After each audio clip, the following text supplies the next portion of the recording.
फांसी का पटका डालकर इनको भारतीय जनता पार्टी में इंजमाएंगे। भारतीय जनता पार्टी आजाद हिंदुस्तान, आजाद हिंदुस्तान। रियाज चौधरी जी हमारे इस खित्ते के जनरल सेक्रेटरी हैं एसटी मोर्चे के, मैं उनसे भी अनुरोध करूंगा कि वो भी मंच में आ जाएंगे। मेरे जो भाई साहब हैं ये भी हमारे एक बड़े नेता हैं, मैं इनसे भी कहूंगा कि ये भी मंच में आए।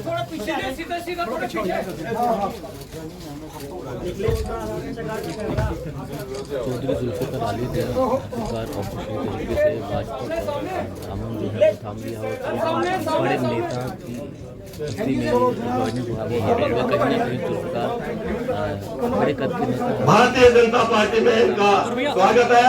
भारतीय जनता पार्टी में जो चौधरी जुल्फिकार जी का आने से हमारे जम्मू कश्मीर में एक बड़ी ताकत बढ़ी है और खासकर हमारी जो राजौरी पुंछ की 8 विधानसभा की सीटें हैं, अब वो सारी की सारी हम जीत पाएंगे। यहाँ पे आप दूर दराज इलाके से मेरे साथी आए, बहुत शॉर्ट नोटिस पे रेड्डी साहब, रैना साहब, चुग साहब, हम लोग यहाँ पे आए क्योंकि हम अभी समझते थे कि इलेक्शन अनाउंस होने में टाइम है और हम दिल्ली में बात करके आपके विषय जो आपके इश्यूज हैं, जो आपकी मुश्किलातें हैं और आगे चलने के लिए एक नई राह की तलाश में हम निकले। हमने सोचा था कि हम बात करने के बाद रेड्डी साहब को, डॉक्टर जतिंदर सिंह जी को, तरुण चुग साहब को, इनको अपने उस इलाके में ले जाएंगे और वहां पे जाके ज्वाइन भी करेंगे और आपके मुश्किलात और आपके मसाइल को भी देख सकेंगे। लेकिन जिस दिन मैं दिल्ली गया उसी दिन इलेक्शन अनाउंस हुआ और शॉर्ट नोटिस पे आप लोग यहाँ पे आए। हमारे लिए ये निर्णय बहुत कठिन और डिफिकल्ट है, लेकिन हकीकत से मुंह नहीं मोड़ा। जो लोग दो बातें करते हैं वो बेईमान होते हैं, हमें बेईमानी नहीं आती।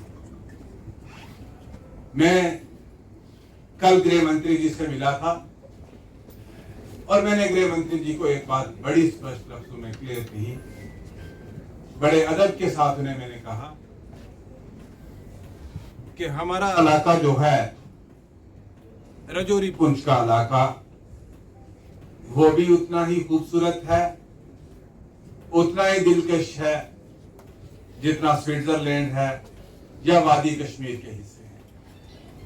लेकिन 70 बरस में क्या किसी ने एक फॉरेन टूरिस्ट या इंडिया का टूरिस्ट इस इलाके में नहीं देखा? क्या बात है कि जब एक अहमदाबाद से या बम्बे से एक आदमी जो है वो अपनी बुकिंग करता है, वो गुलमर्ग, पहलगाम, सोनामर्ग में जाता है, ना कि वो हमारे 7 लेक्स राजौरी में देखने आता है, ना वो हमारे दरहाल बुद्धल को देखने आता है, ना हमारे कोटरंका को देखने आता है।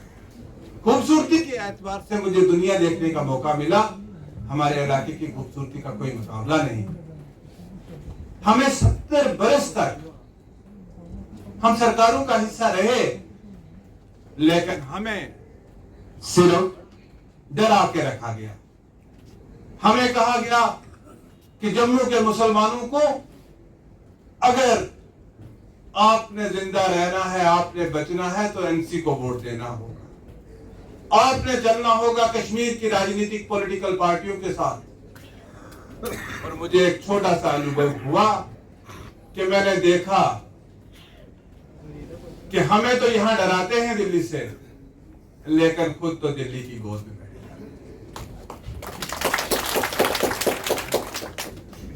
जब मिलना सब कुछ दिल्ली से है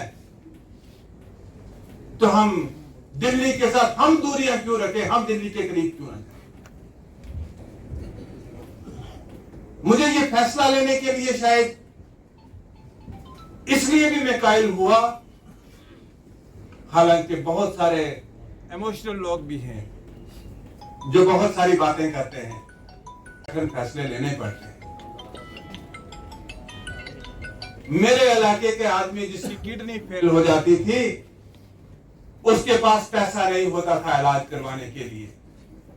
वो कभी विधायक के पास, कभी सरपंच के पास, कभी गांव के शाहूकार के पास अपनी जमीन गिरवी छोड़ के अपने बच्चे का, अपने माँ बाप का, अपने भाई का, अपनी बहन का इलाज करवाता था। लेकिन किसी को हार्ट की, किसी को ब्रेन की, किसी को अल्लाह ना बचाए कोई तकलीफ होती है तो लोग ये बात तरफ से कहते हैं। उस इलाके में, बुद्दल के इलाके की बात कर रहा हूँ, लोग कहते हैं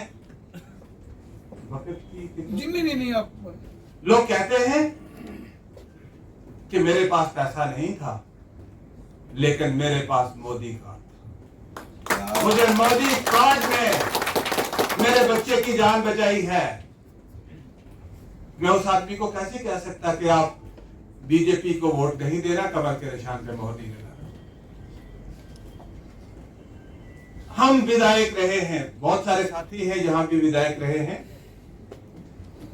हमारी एक पंचायत में प्रधानमंत्री आवास योजना का नाम इंदिरा आवास योजना हुआ करता था और इंदिरा आवास योजना में सिर्फ 2 घर बनने के लिए 30,000 रुपया गांव में आता था और सारे गांव के लोग लड़ते थे उस 2 केसेस के लिए। लेकिन प्रधानमंत्री मोदी जी ने आज हर गांव में जो बीपीएल की लिस्ट में है, जो भी बीपीएल की कैटेगरी में है, एक गांव में 300, 400 लोगों के पक्के घर बने। क्या मैं झूठ बोल रहा हूं? ये सच कह रहा हूं। ये देन मोदी जी की है। फ्री राशन उस पहाड़ पे, जिस पहाड़ पे हमें पैदल जाने को रास्ता नहीं होता था, अटल बिहारी वाजपेयी जी के टाइम से शुरू की हुई प्रधानमंत्री ग्रामीण योजना जो है, जिसको मोदी जी ने आगे चलाया, उन योजनाओं से आज लोग गाड़ी लेके अपने उस पहाड़ पे जाते हैं। आज लोग डोकू में जाने के लिए भी, जहां पैदल बहुत सारे दिन लगते थे, आज उन पहाड़ों पे जाने के लिए भी लोग गाड़ी का इस्तेमाल करते हैं। हमें इमोशनल सियासत से कोई लेना देना नहीं। हम बॉर्डर के रहने वाले लोग हैं। हमें विकास चाहिए, हमें तरक्की चाहिए, हमें डेवलपमेंट चाहिए। अगर हम 70 साल में देश के बाकी हिस्से के साथ नहीं, बल्कि हम जम्मू कश्मीर के बाकी हिस्से के साथ नहीं चल पाए, तो आगे आने वाले समय में क्या हो सकता है। और मैंने इसीलिए संकल्प लिया है कि हम दिल्ली के साथ हाथ मिलाएंगे, मोदी जी के साथ हाथ मिलाएंगे, अमित शाह जी के साथ हाथ मिलाएंगे, तरुण चुग जी के साथ हाथ मिलाएंगे, रविंद्र रैना जी के साथ हाथ मिलाएंगे, ताकि हम अपना हिस्सा जो है वो इनसे मांग सकें, लड़ सकें, छीन के ला सकें। राजौरी पुंछ में इस विश्वास से कह सकता हूं कि जम्मू कश्मीर की सरकार बनने में राजौरी पुंछ का एक बहुत बड़ा योगदान होगा इस चुनाव में। बहुत सारी बातें करने की है, हमें राजनीति से ऊपर उठना है। बहुत सारे लोग बातें करते हैं, हम तो अभी धर्म की बात तो हम तब करेंगे जब हमारे पेट में खाना होगा। धर्म की बात तो हम तब करेंगे जब हमारे लोगों का, गरीब लोगों का इलाज होगा। जब लोग जिंदा रहेंगे तब बात करेंगे, विकास में आगे बढ़ पाएंगे तब बात करेंगे। बाकी कोई जमात में जाना मजहब नहीं है। हम भारतीय जनता पार्टी में शामिल हुए हैं, हम अपना मजहब नहीं बदल के शामिल हुए। हमारा मजहब जो है वही है, हम उसी मजहब में हैं। आज बहुत सारे लोग चर्चाएं कर रहे हैं कि हिंदूवादी पार्टी में जाए। अरे कांग्रेस में कौन कौन से उलमा बैठे हैं? कांग्रेस में कौन सा मौलवी बैठा है? आप लोग तो बड़े लोग रिश्तेदारियां भी करते हो आपस में, आप लोगों के तल्लुकात तो सब कुछ है, लेकिन गरीब का बच्चा, आम नागरिक अगर बीजेपी के साथ इसलिए हाथ मिलाए कि मेरे इलाके का विकास होना चाहिए, मेरे इलाके की डेवलपमेंट होनी चाहिए, मेरे जो लॉस्ट व्यक्ति है अंतिम व्यक्ति जो लाइन में लगा है, जो लाइन में आखिरी शख्स है, उस तक इंसाफ पहुंचना चाहिए, तो ये पाप नहीं हो सकता। मैं इस बात को नहीं मानता और मैंने ये बोल्ड डिसीजन लिया है। मैंने अपने साथियों को देखा, तारिब साहब को देखा, गनी कोहली साहब को देखा, इकबाल मलिक साहब को देखा, बहुत सारी चीजें दरहाल में नहीं कर पाए, लेकिन इकबाल मलिक साहब की कोशिशों से आज दरहाल में डिग्री कॉलेज भी है, आज दरहाल में तहसील भी है, आज दरहाल में रोड भी है और तमाम चीजें जनाब इकबाल मलिक साहब ने भारतीय जनता पार्टी से लाके दी है दरहाल के लोगों को। तो क्या आप लोग नहीं चाहते कि आप लोगों को भी वही विकास की गति मिले, आप लोगों को भी वही डेवलपमेंट मिले जो डॉक्टर जतेंद्र सिंह जी ने अपने निर्वाचित क्षेत्र के 2 मेडिकल कॉलेज गिने? क्या आप नहीं चाहते कि आपके पुंछ में भी मेडिकल कॉलेज बने? क्या आप नहीं चाहते कि ये जो आज हमें मजहब का पाठ पढ़ा रहे हैं, इनसे हम ये नहीं पूछें कि 70 साल में नॉर्थ ईस्ट में तो ट्रेन गई, कश्मीर की सुरंगें काट के ट्रेन चली गई, रजौरी पुंछ पे ट्रेन क्यों नहीं गई? करुणजीत जी ने बड़ी बात की यहाँ पे कि जहाज से कनेक्ट नहीं हुआ, हमें तो ट्रेन से भी कनेक्ट नहीं किया गया।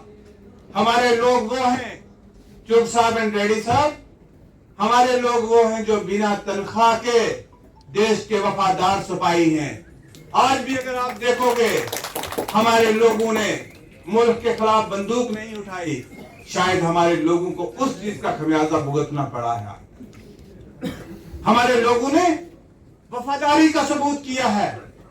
कोई तनख्वाह लेके वतन की हिफाजत करता होगा, लेकिन हमारे रजौरी पुंछ के लोगों ने बिना तनख्वाह के वतन की हिफाजत की है। और हम चाहेंगे कि मोदी जी का 3.0 जो है, जो मोदी जी का ये टर्म है, ये हमारे रजौरी पुंछ के विकास की तरफ भी एक बड़ा कदम होगा। जो चीजें की, डर और खौफ का माहौल रियासत से खत्म किया। हम मिनिस्टर थे, कोहली साहब और मैं मिनिस्टर थे, हम कश्मीर में बाहर नहीं निकल सकते थे, लेकिन आज कश्मीर में जरा कोई पत्थर नहीं मारता। हमें अपने घर से अगर किसी सेक्रेटरीट तक जाना था, हम बीपी गाड़ी के बिना नहीं जाते थे। लेकिन आज कश्मीर में लोगों का टूरिज्म, G20, शिकारे वाले का काम, रिक्शे वाले का काम, क्या लोगों को ये चाहिए? लोगों को अमन चाहिए, लोगों को विकास चाहिए, लोगों को डेवलपमेंट चाहिए, लोगों के बच्चों को रोजगार चाहिए। हमारे बॉर्डर के लोग, वहां पे कोई इंडस्ट्री नहीं। रेड्डी साहब, मैं आपका ध्यान चाहूंगा, आपकी बड़ी इंपॉर्टेंट मिनिस्ट्री है। हमारे लोग जो बॉर्डर पे रहने वाले, वहां कोई इंडस्ट्री नहीं है और वहां के लोगों को कोई गवर्नमेंट की नौकरी के बिना कोई रोजगार का चारा नहीं। तो मैं ये चाहूंगा कि जो गवर्नमेंट की नई इंडस्ट्रियल पॉलिसी आने वाली है, उस नई इंडस्ट्रियल पॉलिसी में उन एरियाज के लिए, क्योंकि रॉ मटेरियल वहां पे अवेलेबल नहीं, वहां पे मार्केट नहीं, हम एक लैंड लॉक्ड एरिया है हमारा जो बॉर्डर पे है, जो किसी वक्त पार्टीशन से पहले सेंटर ऑफ एक्टिविटी हुआ करता था। लेकिन जो खूनी लकीर जो जम्मू के लोगों पे कुछ पॉलिटिकल पार्टीज ने खूनी लकीर खींची, LOC, उनको तो अल्लाह उनसे हिसाब लेगा। लेकिन उसके बाद हम लोगों को एक बंद करके रख दिया गया और हमारे लोगों को कोई रोजगार नहीं। मेरे पास बच्चे आते हैं PhD पढ़ के, आपको बड़ा देश चलाना है, लेकिन इस बड़े देश में एक ऐसा राज्य का एक छोटा सा हिस्सा है जिसको एक स्पेशल ट्रीटमेंट की डॉक्टर साहब जरूरत है। आप उसको एक स्पेशल ट्रीटमेंट देंगे और जिस उम्मीद से आपने मुझे लाया है, मैं आपको यकीन दिलाता हूं कि आने वाले दिनों में और भी बहुत सारे लोग भारतीय जनता पार्टी का दामन थामेंगे और आने वाली सरकार, हम ये यकीन से कह सकते हैं कि भारतीय जनता पार्टी की बनेगी। और उन लोगों को वोट क्यों मांगते हैं, इलेक्शन क्यों लड़ते हैं? जो कहते हैं मुझे अपने चपरासी की ट्रांसफर के लिए भी गवर्नर के पास जाना पड़ेगा, तो फिर उनको करने दो जो कर सकते हैं, जो करवा सकते हैं। तो मैं यही कहूंगा कि आप लोगों को दिखावे में नहीं आना। यहाँ बहुत सारे साबका सरपंचेस हैं, पंचेस हैं, प्रोमिनेंट लोग हैं हमारे इलाके के, बीडीसी डीडीसी हैं। मैं उनको जो है यहाँ पे इंडिविजुअली नहीं करवा सकता क्योंकि हम ऑलरेडी बहुत लेट हो चुके हैं। तो मैं इन्हीं अल्फाज पे